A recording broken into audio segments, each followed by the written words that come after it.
اردو تشکیل پاکستان خلاصہ۔ ہندوستان میں مسلمانوں کے زوال کا آغاز 1707 میں اور اورنگزیب عالمگیر کی وفات کے ساتھ ہی ہو گیا تھا۔ مسلمان سیاسی اور مذہبی دونوں لحاظ سے زوال پذیر تھے۔ حضرت شاہ ولی اللہ، شاہ عبد العزیز اور شاہ احمد شہید نے مسلمانوں کو مذہب سے ہم آہنگ کرنے کے لیے بھرپور کوشش کی، جس میں کافی حد تک وہ کامیاب بھی ہو گئے۔ مسلمانوں کو سیاسی اور معاشرتی تنزل سے نکالنے کے لیے سید احمد بریلوی نے 1816 سے 1831 تک بھرپور کوششیں کی۔ انہوں نے 1826 میں سکھوں کے خلاف جہاد بھی کیا، لیکن بعض سرداروں کی غداری کی وجہ سے مسلمانوں کو شکست ہوئی اور سید احمد 6 مئی 1831 کو بالا کوٹ میں شہید ہو گئے۔ اسی زمانے میں بہار میں فرائضی تحریک کا آغاز ہوا، جس کا مقصد تھا کہ مسلمانوں کو مذہبی فرائض کے قریب لانا اور ان کی مدد کرنا۔ 1857 یعنی 1857 میں مسلمانوں کی رہی سہی عزت بھی خاک میں مل گئی۔ مسلمانوں کی زمینیں چھین لی گئیں، ان پر تعلیم، سیاست، ملازمت، ہر طرح کے دروازے بند کر دیے گئے۔ ایسے میں سر سید احمد خان نے مسلمانوں کو نئے زمانے کی ضروریات سے آگاہ کیا اور انہیں نئے علوم حاصل کرنے پر آمادہ کیا۔ چنانچہ اس سلسلے میں سر سید احمد خان نے آل انڈیا محمدن ایجوکیشنل کانفرنس اور دیگر اداروں کی بنیاد رکھی۔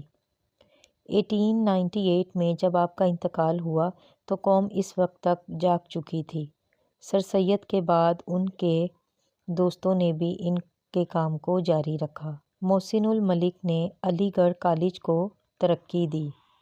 وقار الملک نے مسلم لیگ کی بنیاد رکھی۔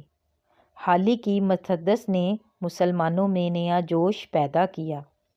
شبلی نے ندوۃ العلماء قائم کیا اور تاریخ پر قلم اٹھایا۔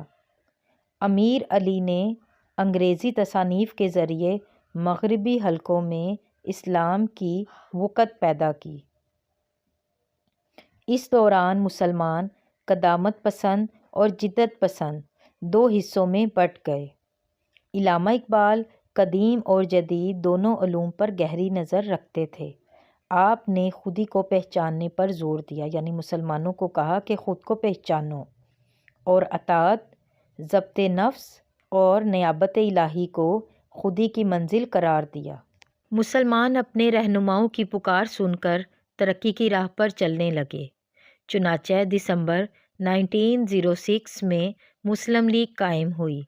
1909 میں تقسیم بنگال کی تصنیف ہوئی اور 1912 میں جنگ بلقان و طرابلس سے مسلمانوں کو یقین ہو گیا کہ ان کے حقوق محفوظ نہیں ہیں، اس لیے انہوں نے 1913 میں سیلف گورنمنٹ کا مطالبہ کیا اور کانگریس کو اپنے ساتھ ملا لیا۔ مگر کچھ عرصے بعد ہندوؤں نے بھی مسلمانوں کے خلاف اپنی تحریکات کا آغاز کر دیا اور یہ سلسلہ قیام پاکستان تک جاری رہا۔ ان حالات میں قائد اعظم جیسے رہنما کی قیادت کسی نعمت سے کم نہ تھی۔ آپ کو 1928 میں باقاعدہ طور پر مسلم لیگ کی صدارت سونپی گئی۔ آپ ایک طرف مسلمانوں کے بچوں کے خیر خواہ تھے، جبکہ دوسری طرف انگریزوں اور ہندوؤں کے سامنے سر اٹھا کر بات کرنے والے لیڈر ثابت ہوئے۔